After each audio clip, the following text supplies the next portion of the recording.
He saw this hospitalized mother's house, but missed one fatal detail. While I was still lying in a hospital bed with an IV in my arm, my son sold my house. Not listed it, not discussed it, sold it.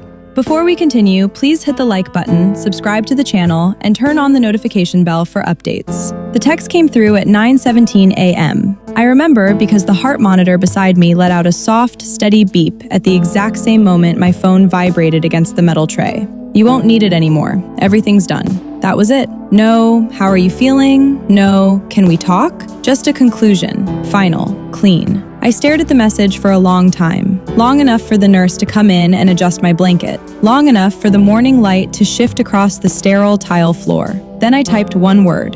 Okay. If you were in my position, what would you have done? Called him immediately? Screamed? Threatened to sue? I didn't. He miscalculated, and that's the part he never expected. My name is Margaret Whitmore. I'm 68 years old. The house he sold wasn't just property. It was 37 years of mortgage payments. It was the porch my late husband Edward built with his own hands. It was pencil marks inside the pantry door measuring Daniel's height every birthday until he left for college. And while I was hooked up to fluids and antibiotics, my only child decided I wouldn't need it anymore. Think about that phrase for a second. You won't need it anymore. Need. Not want, not love, not cherish. Need. Here's what makes this worse. Daniel didn't break in or forge papers. 2 years ago, during a previous illness, I gave him temporary financial authority, power of attorney, just in case. I recovered, but I never removed him, and he never forgot. For months before this hospital stay, something in his voice had shifted. Conversations about long-term care. Subtle comments from his wife Chloe about simplifying assets. A neighbor once texted me, "Are you moving?"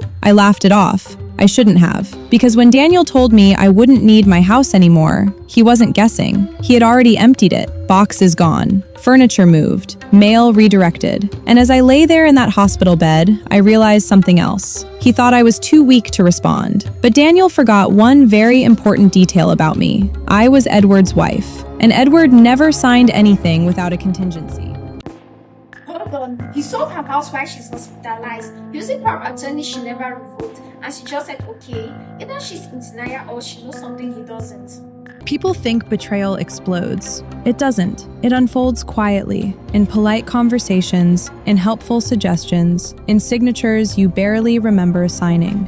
After Edward died, I learned something about silence. It isn't weakness, it's observation. 2 years ago, when I had my first health scare, Daniel insisted we prepare for emergencies. He sat at my kitchen table with a folder, tapping the papers like he was doing me a favor. Mom, it's just temporary. Power of attorney. In case something happens. He looked worried, protective, responsible, and I believed him. Tell me something. When your child says, "Trust me," do you hear caution? Or do you hear the little boy who used to reach for your hand before crossing the street? I signed. I recovered. Life went back to normal, except it didn't. At first, the changes were subtle. Daniel asking more questions about my accounts. Chloe chiming in about long-term planning. Words like streamline, consolidate, efficiency. Funny how cold that word feels when it's attached to your life. One afternoon, I came home from grocery shopping and noticed the old rocking chair from the garage was gone. Daniel said he'd donated it, without asking. That mattered. Another time, my bank called to confirm a routine asset review request, initiated by him, not me. That was the moment something shifted in my chest. Not fear, awareness. Edward used to say, "Never sign anything you can't undo," and I hadn't undone it. So I made an appointment, quietly, alone. I drove myself to Mr. Hargrove's office, the same attorney Edward trusted for 30 years. I didn't tell Daniel. I didn't mention Chloe. I simply asked one question. What happens if my house is sold while I'm incapacitated? Mr. Hargrove didn't look surprised. That told me enough. He explained the mechanics, the authority, the loopholes, and then he offered an option, a clause, legal, binding, silent. I signed it that afternoon. No drama, no confrontation, just ink on paper. So when Daniel texted me from that hospital room saying everything's done, I wasn't shocked. I was certain. Certain that he had finally crossed the line I suspected he would. He thought he had control. What he didn't know was that control had conditions, and conditions have consequences. But he was about to find that out the hard way. Oh my God, she quietly added illegal clause before he sold the house, so she suspected him all along. Either this was a protection or she was just setting a trap. He didn't even call me. He sent a screenshot. Have you ever noticed how people hide behind images when they don't want a conversation? A picture feels cleaner, less confrontational, like proof replaces permission. At 11:42 a.m., 3 days after his first text, my phone lit up again. A closing statement.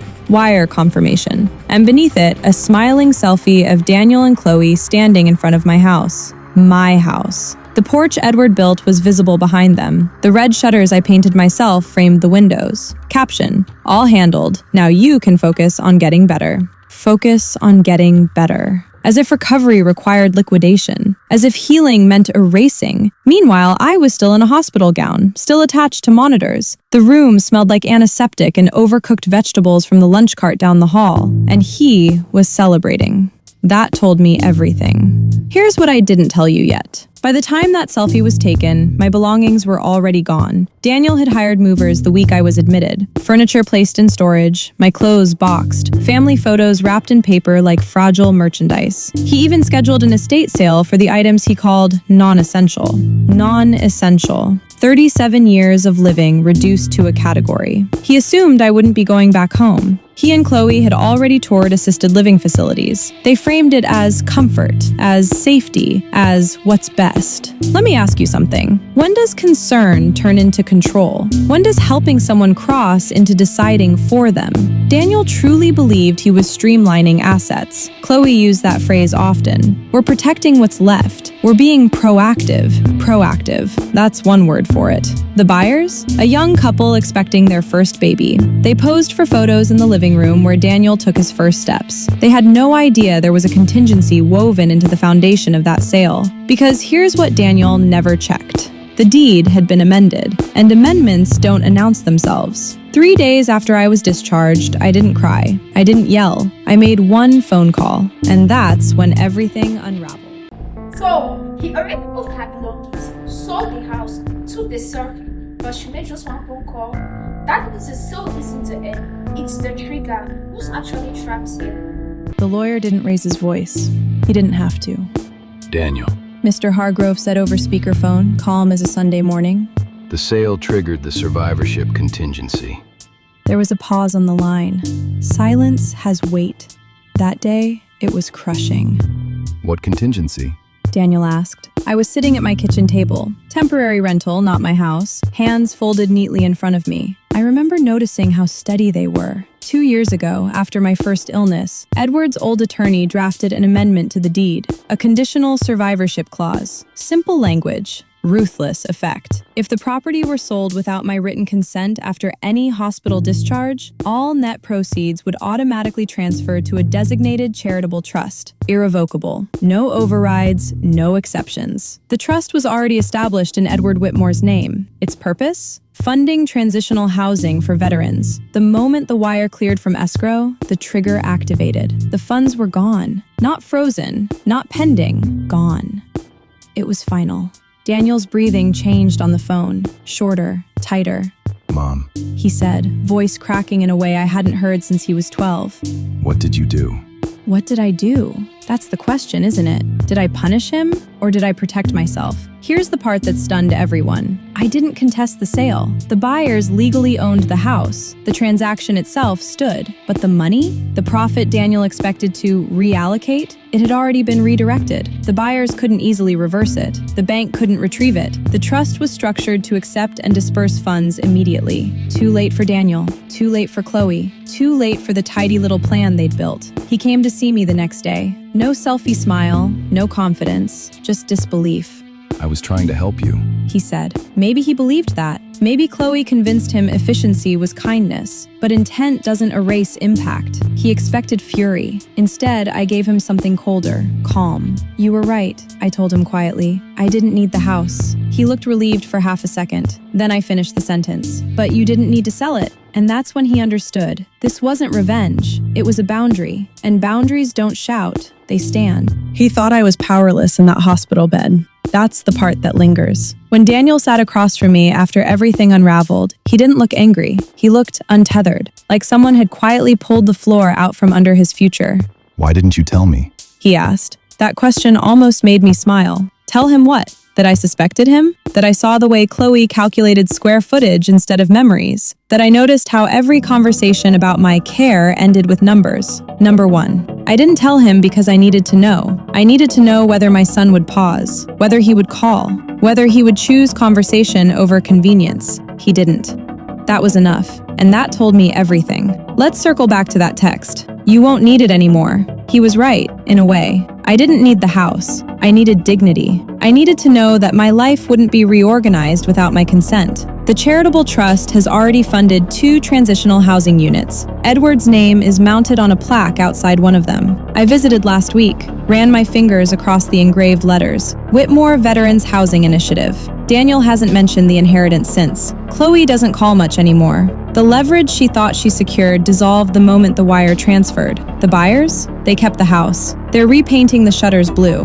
Life moves forward. But here's the part I want you to think about. If someone mistakes your silence for weakness, what do? Do you explode or do you prepare? I never raised my voice. I never threatened him. I never dragged him into court. I typed 2 letters, okay? He read surrender. What it really meant was confirmation. Confirmation that he had chosen. Confirmation that the clause would activate. Confirmation that some lessons don't require yelling. They require consequences. He thought selling my house would simplify everything. But what came next simplified something far more important: our roles. I am his mother, not his asset. And sometimes, the strongest reaction is the calmest one. Silence isn't weakness. Sometimes it's the setup.